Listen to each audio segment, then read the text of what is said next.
Sabe, a inovação, ela nem sempre nasce em laboratórios de ponta, cheios de tecnologia. Às vezes, a maior das invenções surge da pura necessidade. E é exatamente uma dessas histórias que começa na terra seca do Brasil que a gente vai conhecer hoje.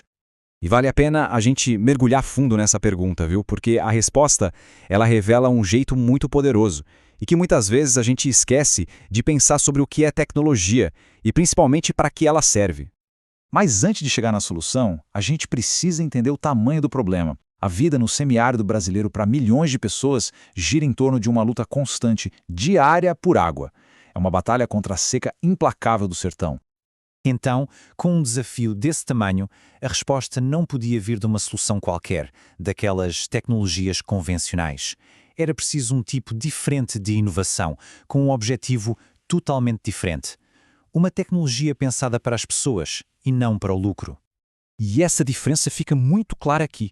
De um lado, a gente tem a tecnologia como a maioria conhece, o motor é o investimento de capital, o objetivo é o retorno financeiro e o foco é o lucro. Mas do outro lado, surge uma abordagem radicalmente diferente.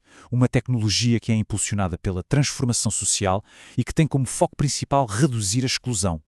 E aqui está o pulo do gato. A tecnologia social não é só sobre o produto final, o quê. É muito mais sobre o como e o quem. A grande virada de chave é que a inovação não vem de cima para baixo, imposta por alguém de fora. Não, ela é construída junto com a comunidade, a partir da participação coletiva. E essas características são basicamente os ingredientes que fazem essa receita dar tão certo. Pensa bem, é desenvolvida pela própria população local, com práticas que são simples, mas super inovadoras. Envolve a participação de todo mundo. E o objetivo é sempre o desenvolvimento sustentável. A solução não vem pronta no manual, ela nasce da necessidade real, do conhecimento de quem vive o problema no dia a dia. É a tal da inovação de baixo para cima. Tá, mas tudo isso na teoria parece ótimo. E na prática, como funciona? Bom, a resposta para isso está na história de um homem, um pedreiro que é a personificação de todo esse conceito, Manuel Apolónio de Carvalho, mais conhecido como Nel. A trajetória do Neon é a chave para a gente entender tudo. Ele sentiu na pele o que era a falta d'água lá no interior de Sergipe.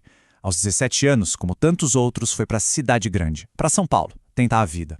E foi lá, trabalhando como ajudante de pedreiro, que ele descobriu a força do cimento. Quando ele voltou para casa, ele não viu no cimento só um material de construção. Ele viu ali uma ferramenta que podia libertar a sua comunidade. E a invenção dele foi genial de tão simples. Um reservatório de água, barato e eficiente, construído com placas de cimento pré-moldadas. Era acessível, era durável e, o mais importante de tudo, era perfeitamente adaptado para a realidade do povo de lá.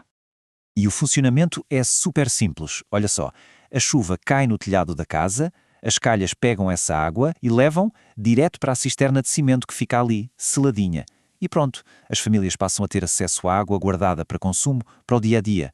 É incrível porque transforma o telhado da própria casa numa fonte de segurança hídrica. É uma solução que usa o que as pessoas já têm. Só que a genialidade da ideia do Nel não parou por aí. Não era só sobre resolver o problema de uma família ou de uma vila. O grande poder estava no potencial de replicar isso. Uma única cisterna estava prestes a virar 1 milhão. E foi o que aconteceu.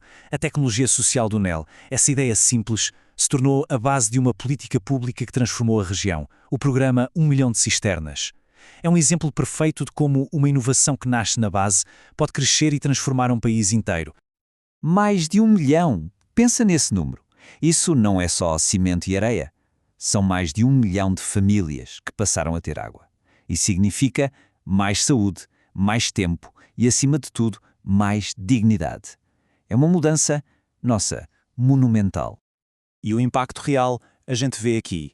É a passagem da dependência para a soberania.